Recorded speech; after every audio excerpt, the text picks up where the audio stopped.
Hello guys, current affairs funda में आप सभी का स्वागत है। मैं हूं आपके साथ अभिषेक शर्मा और आज के इस वीडियो सेशन में हम 20 जनवरी तक के सभी इंपॉर्टेंट करंट अफेयर्स कवर करने वाले हैं। हमेशा की तरह आप इस वीडियो को अंत तक जरूर देखिएगा। आज भी आपको काफ़ी कुछ जानने के लिए मिलेगा। सेशन की शुरुआत हमेशा की तरह क्वेश्चन ऑफ द डे से करेंगे, जिसका आंसर आपको अभी कमेंट बॉक्स में करना है।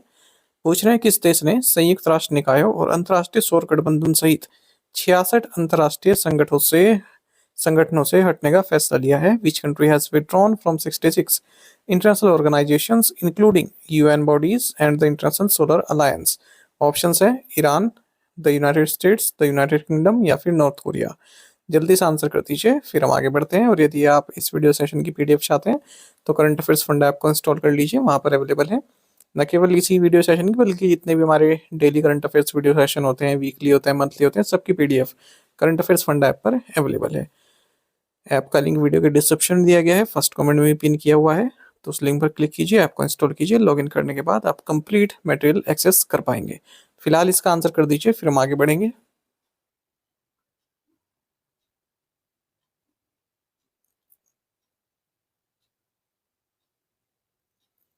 Which team won the final of the 2025-26 Vijay Hazare trophy? 2025-26 Vijay Hazare trophy का फाइनल किस टीम ने जीता? ऑप्शंस आपके सामने हैं। सही आंसर ऑप्शन बी है, विदर्भ।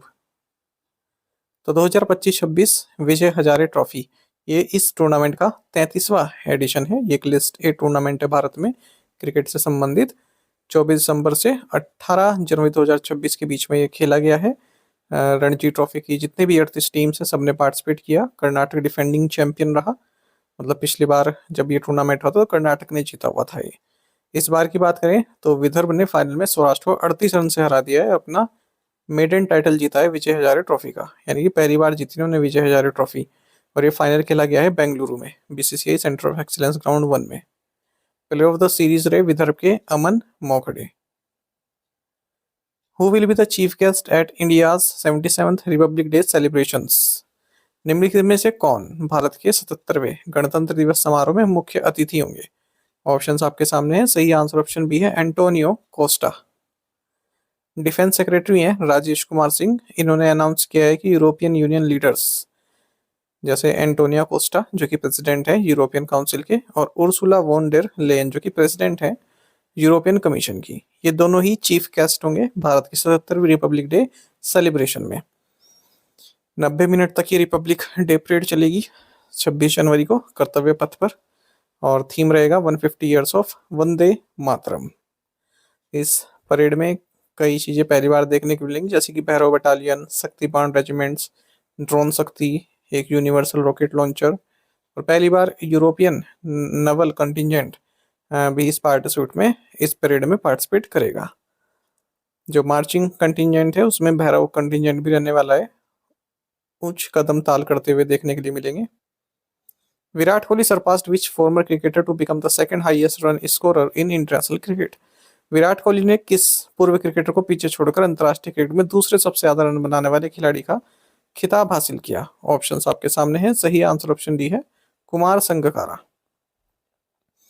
तो भारत की विराट कोहली ये सेकंड हाईएस्ट स्कोरर बन गए हैं इंटरनेशनल क्रिकेट के सभी प्रारूपों में। और न्यूजीलैंड के अगेंस्ट इन्होंने ओडीआई में अपनी मैच विनिंग पारी खेली, उसके बाद इन्होंने ये कीर्तिमान हासिल किया है।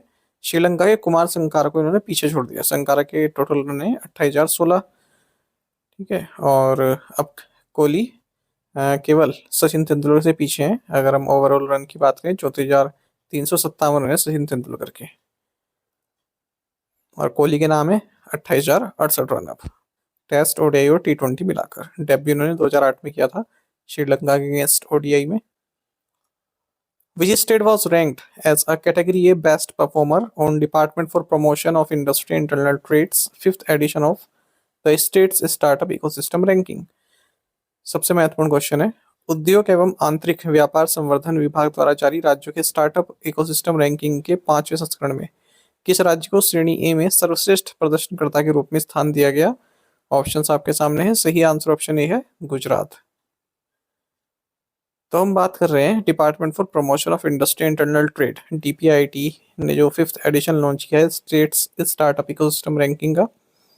इसमें कैटेगरी ए में गुजरात और कैटेगरी बी में अरुणाचल प्रदेश एंड गोवा ये बेस्ट परफॉर्मर रहे हैं।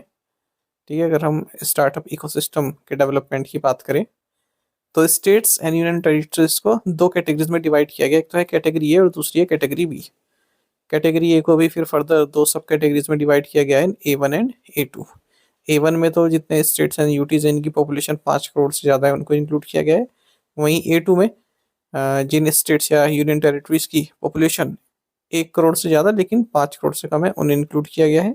और बी कैटेगरी में उन सभी स्टेट्स एंड यूनियन टेरिटरीज को इंक्लूड किया गया इनकी पॉपुलेशन 1 करोड़ से कम है। और 6 रिफॉर्म एरियाज हैं जिसमें स्टेट्स एंड यूटीज को इवेल्युएट किया गया है। 19 एक्शन पॉइंट्स हैं। Total 34 states and union territories ने इस एक्सरसाइज में पार्टिसिपेट किया है। 5 कैटेगरीज के तहत राज्यों को रखा गया है, best performers, top performers, leaders, aspiring leaders and emerging startup ecosystems. तो अपने अपने राज्य याद कर लीजिएगा किस कैटेगरी में आते हैं। जो राज्य के एग्जाम्स होते हैं वहाँ पर पूछे जाते हैं, अभी आगे देखेंगे। तो ये 5th एडिशन है और 3 मेजर पिलर्स इस फ्रेमवर्क के रहे हैं। फिर 75% वेटेज तो दिया गया है डॉक्यूमेंट्स जो स्टेट्स एंड यूटीज ने सबमिट किए हैं। 15% दिया गया है जो फीडबैक रिसीव किया गया है स्टार्टअप से, और बाकी 10% प्राइवेट इकोसिस्टम मैपिंग से। और ये जो पीरियड कंसिडर किया गया है इस रैंकिंग के लिए 1 जनवरी 2023 से 30 नवंबर 2024 का। DPIIT के अलावा फिक्की, नास्कॉम, CI ने भी इसमें हेल्प की है। चलिए अब देखते हैं रिजल्ट्स। तो बेस्ट परफॉर्मर की हम बात कर रहे हैं। कैटेगरी ए में गुजरात टॉप पर है, कैटेगरी बी में अरुणाचल प्रदेश और गोवा, यही हमारा क्वेश्चन भी था। टॉप परफॉर्मर की अब हम बात कर रहे हैं। टॉप परफॉर्मर्स कौन कौन रहे हैं कैटेगरी ए में? कर्नाटक, पंजाब, तमिलनाडु, उत्तर प्रदेश। अब जो उत्तर प्रदेश वाले हैं वो याद रखिएगा कि आप कैटेगरी ए टॉप परफॉर्मर्स में आते हैं। Category B Himachal Pradesh. अब लीडर्स की बात करें कैटेगरी में आंध्र प्रदेश, हरियाणा, केरल, मध्य प्रदेश, महाराष्ट्र, राजस्थान, तेलंगाना, उत्तराखंड। तो इस तरह जो उत्तराखंड है, हरियाणा है, मध्य प्रदेश, महाराष्ट्र, जितने भी राज्य हैं अपने अपना याद रखेंगे लीडर्स कैटेगरी में है। कैटेगरी में मणिपुर, मेघालय, नागालैंड। एस्पायरिंग लीडर्स की बात करें तो कैटेगरी में आसाम, बिहार, जम्मू एंड कश्मीर और उड़ीसा आते हैं। कैटेगरी बी में Andaman and Nicobar islands, Mizoram, Sikkim and Tripura. वहीं इमर्जिंग स्टार्टअप इकोसिस्टम्स में कैटेगरी में Chhattisgarh, NCT of Delhi.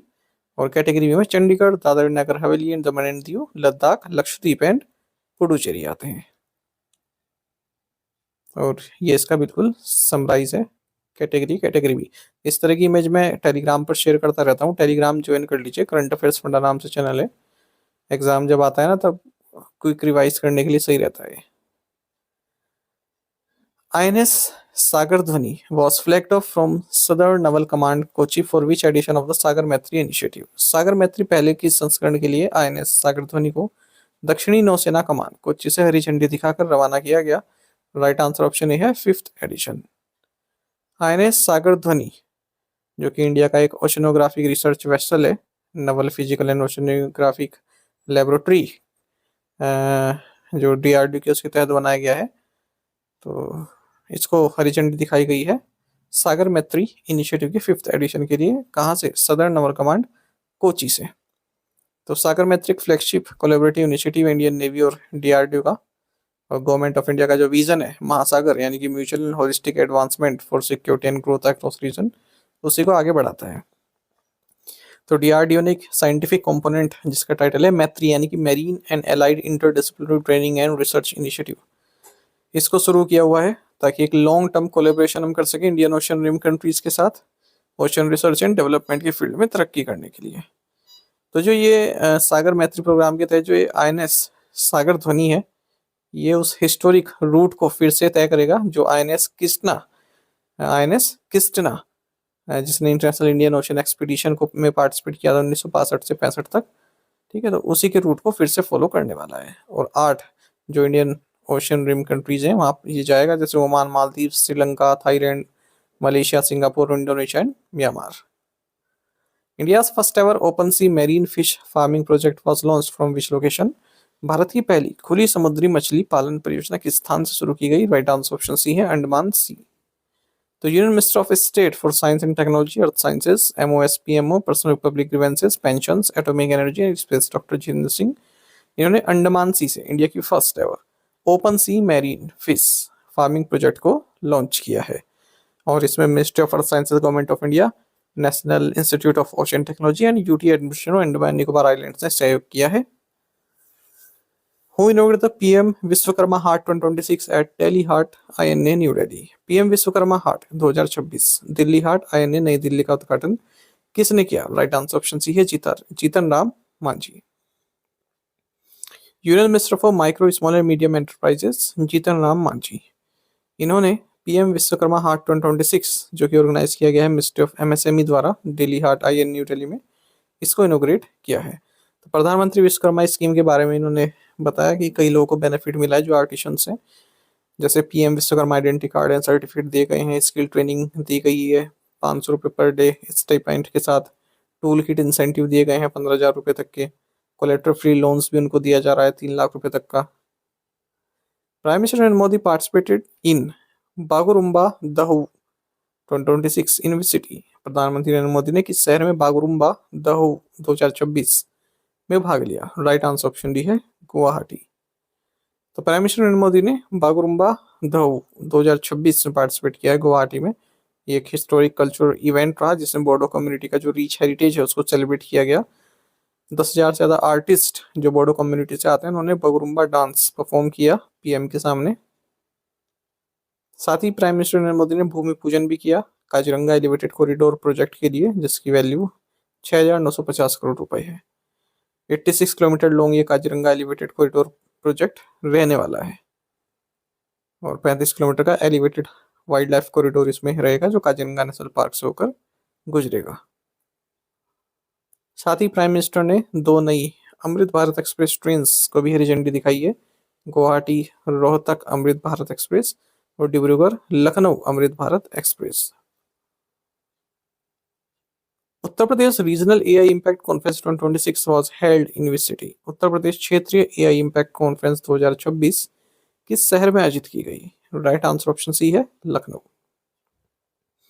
India AI और ministry of electronics and information technology ने गवर्नमेंट ऑफ उत्तर प्रदेश के साथ मिलकर उत्तर Pradesh regional AI impact conference 2026 को होस्ट किया है लखनऊ में, और बाकी न्यू दिल्ली में 16 से 20 फरवरी के बीच में इंडिया एआई इम्पैक्ट समिट 2026 भी होने वाली है।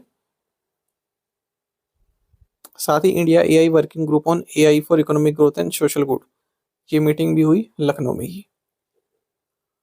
Scott Adams who passed away recently is best known for creating which comic strip? हाल ही में दिवंगत हुए स्कॉट एडम्स किस कॉमिक स्ट्रिप के रचनाकार के रूप में जाने जाते हैं? राइट आंसर ऑप्शन है डिल्बर्ट। स्कॉट एडम्स यूएस से रहे हैं, कार्टूनिस्ट रहे हैं और जाने माने कार्टूनिस्ट हैं। इन्होंने कॉमिक स्ट्रिप डिल्बर्ट क्रिएट किया और इनका निधन हो गया 68 की एज में। डिल्बर्ट पहली बार 16 अप्रैल 1989 को पब्लिश की गई थी। अपने सटायरिकल ऑफिस ह्यूमर के लिए जानी जाती है। साथ ही मोहनलाल मित्तल जो कि फादर हैं आर्सेलर मित्तल के, चेयरमैन लक्ष्मी मित्तल के और फाउंडर रहे हैं इस स्टील एम्पायर के, इनका निधन हो गया 99 की एज में। The 25th all India major port culture meet 2025-26 was held at which port? 25वीं अखिल भारतीय प्रमुख बंदरगाह सांस्कृतिक बैठक 2025-26 किस बंदरगाह पर आयोजित की गई? राइट आंसर ऑप्शन भी है Paradip port. 25th all India major port cultural meet 2025-26 ये जयदेव सदन पैरादीप पोर्ट पर आयोजित की गई है पैरादीप पोर्ट अथॉरिटी द्वारा। इसे major port sports control board के साथ मिलकर आयोजित किया गया। Aralam butterfly sanctuary is the first butterfly sanctuary of which state? Aralam तितली अभ्यारण्य किस राज्य का पहला तितली अभ्यारण्य है? राइट आंसर ऑप्शन है केरल। केरल गवर्नमेंट ने ऑफिशियली जो अरलम वाइल्ड लाइफ सेंचुरी से रीनेम कर दिया है अरलम बटरफ्लाई सेंचुरी के रूप में, और इस तरह से राज्य का पहला बटरफ्लाई सेंचुरी बन चुकी है। चिनकन्नी रिवर इस बटरफ्लाई सेंचुरी से होकर गुजरती है। केरल संबंधित एक और करंट अफेयर देखेंगे। जो यहाँ पर मंदिर है सबरीमाला, यहाँ पर मकरविलक्कू फेस्टिवल मकर संक्रांति की रात में मनाया गया है। एसएससी रेलवे जैसे एग्जाम में पूछ लेते हैं इस तरह के festival. The Drug Free Campus campaign was inaugurated by Vice President of India CP Radhakrishnan at which institution? भारतीय राष्ट्रपति सीपी राधाकृष्णन ने किस संस्थान में नशा मुक्त परिवार अभियान का उद्घाटन किया? राइट आंसर ऑप्शन डी है यूनिवर्सिटी ऑफ दिल्ली। तो vice president of India CP Radhakrishnan ने ड्रग फ्री कैंपस कैंपेन को इनोग्रेट किया है यूनिवर्सिटी ऑफ दिल्ली में। साथ ही उन्होंने एक डेडिकेटेड ई प्लेज प्लेटफॉर्म भी लॉन्च किया है, मोबाइल एप्लीकेशन भी लॉन्च किया है नशा मुक्त परिसर अभियान के तहत। Where was the DST Nidhi centre of excellence launched? DST Nidhi centre of excellence का शुभारंभ कहाँ किया गया? राइट आंसर ऑप्शन डी है Indian Institute of Management Ahmedabad. DST Nidhi centre of excellence को लॉन्च किया गया है Indian Institute of Management Ahmedabad में, और इस सेंटर ऑफ एक्सीलेंस को 40 करोड़ रुपए की लागत से बनाया गया है। Minister of state for science and technology earth and sciences doctor Jitendra Singh द्वारा इसे इनोग्रेट किया गया। The center aims to provide startups and entrepreneurs with a unique interdisciplinary advantage, enabling close collaboration between technology experts, management professionals, and industry stakeholders under one integrated ecosystem. Name the Federal Chancellor of Germany who paid an official visit to India from 12 to 13 January 2026. Germany के chancellor का नाम बताइए जिन्होंने 12 से 13 जनवरी 2026 को भारत की आधिकारिक यात्रा की है। राइट आंसर ऑप्शन बी है फ्रेडरिक मर्ज। तो देखिए प्राइम मिनिस्टर नरेंद्र मोदी के इनविटेशन पर जो जर्मनी के चांसलर हैं फ्रेडरिच मर्ज, ये भारत आए 12 से 13 जनवरी 2024 के बीच में, और दोनों ही देशों ने track 1.5 foreign policy and security dialogue को इस्टेब्लिश करने की बात कही, और कई सारे एमओयूज और एग्रीमेंट साइन हुए, जैसे जॉइंट डिक्लेरेशन साइन हुआ है डिफेंस इंडस्ट्रियल कोऑपरेशन में सहयोग के लिए, India Germany semiconductor ecosystem partnership के लिए, क्रिटिकल मिनरल्स पार्टनरशिप के लिए, टेलीकम्युनिकेशन के फील्ड में पार्टनरशिप करने के लिए, all India institute of Ayurveda और चार्ट यूनिवर्सिटी जर्मनी के बीच में एमओयू साइन हुआ है। National centre of excellence for skilling in energy को स्टैब्लिश किया जाएगा national skill training institute Hyderabad में, और जो national maritime heritage complex Lothal है इसके डेवलपमेंट के लिए एमओयू साइन किया गया है। हॉकी इंडिया और जर्मनी हॉकी फेडरेशन के बीच में एमओयू साइन किया गया है। Visa free transit for Indian passport holders announcement किया गया है जर्मनी द्वारा, और यूरोपियन 1.24 बिलियन की नई फंडिंग दी जाएगी भारत को सस्टेनेबल डेवलपमेंट पार्टनरशिप के लिए, और ऑनरेरी कॉन्सुल अहमदाबाद में ओपन होगा जर्मनी का। टू द पॉइंट क्वेश्चन उनके आंसर देखें। Nook is the capital of which country? Greenland. Greenland autonomous territory of which country की? डेनमार्क की। पंडुर खादी आंध्र प्रदेश से जीआई टैग प्राप्त हुआ है। मुरीगंगा रिवर वेस्ट बंगाल से होकर बहती है। इंटरनेशनल काइट फेस्टिवल ये जनवरी के महीने में अहमदाबाद में मनाया जाता है। उत्तरायण हम सेलिब्रेट करते हैं। टू द पॉइंट क्वेश्चन देखें, इनके आंसर आपको बताने। एरोनेट का मतलब बता दीजिए। इंडिया की फर्स्ट भारत की जो पहली हाइड्रोजन ट्रेन ट्रायल है वो किस रूट पर होने वाला है? भारत के 92वें ग्रैंड मास्टर कौन बने हैं? एंड्रोनिक मर्गरियन मेमोरियल टाइटल को इन्होंने जीता आर्मीनिया में। प्राइम मिनिस्टर मोदी के अनुसार कितने स्टार्टअप रजिस्टर्ड हैं गवर्नमेंट के साथ 2025 में? और ये हाईएस्ट आंकड़ा है अगर हम एनुअल स्टार्टअप्स की बात करें जब से लॉन्च हुआ है स्टार्टअप इंडिया। और किस कंपनी ने इंड क्यूए को लॉन्च किया है? तो ये पांचों क्वेश्चंस आपको बताने हैं। यदि एक क्वेश्चन का आंसर भी आता है वो भी आप हमें अवश्य बताइएगा। यदि आप हमारे daily current affairs PDF, weekly PDF, monthly PDF और हर महीने के banking and economic awareness PDF चाहते हैं तो करंट अफेयर्स फंडा का 1 year मेंबरशिप प्लान आप ज्वाइन कर सकते हैं, जिसका लिंक आपको वीडियो के डिस्क्रिप्शन में या फिर फर्स्ट कमेंट में मिल जाएगा। आपको बता दें इस 1 year मेंबरशिप प्लान के तहत जितना भी हमारा पीडीएफ कंटेंट है वो आपको 1 साल तक के लिए प्रोवाइड कराते हैं, जिसे आप डाउनलोड कर सकते हैं, प्रिंट आउट भी निकलवा सकते हैं। इसके लिए शायद आप करंट अफेयर्स फंड ऐप को यूज़ कर सकते हैं या फिर अपने लैपटॉप या सिस्टम की मदद से वेब लॉगिन भी कर सकते हैं। कोई भी आपका एग्जाम हो, banking, SSC, railway, state PC, जहाँ पर भी जनरल अवेयरनेस या करंट अफेयर्स पूछे जाते हैं, सभी एग्जाम्स के लिए हमारा पीडीएफ कंटेंट काफ़ी यूजफुल है। इसमें हम आपको RBI circulars, financial awareness, digital awareness, banking awareness, general economic awareness सब कुछ पढ़ा रहे हैं, वो भी 1 साल के लिए। तो करंट अफेयर्स फंड ऐप पर आपको ये मिल जाएगा कोर्स। कोई डाउट हो तो हमारा कस्टमर केयर नंबर है 8448169188, इस पर आप कॉल कीजिए या फिर व्हाट्सएप करके भी जानकारी प्राप्त कर सकते हैं। साथ ही में टेलीग्राम पर ज्वाइन करना ना भूलें, करंट अफेयर्स फंडा नाम से हमारा टेलीग्राम चैनल है। Thank you guys.